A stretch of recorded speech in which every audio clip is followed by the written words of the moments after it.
I just came out and packed the driveway, drove down the neighbors for them, cleaned the truck off, filled the truck up with weight, of course tractor weights, why not, I've got them, and it's about 20 some inches deep in some spots.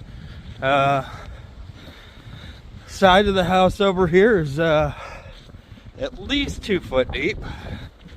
The frame hit on it driving through it, so yeah, the bottom of the truck dragged right here. Middle over there is probably 10 inches, but where it's drifted, it's deep.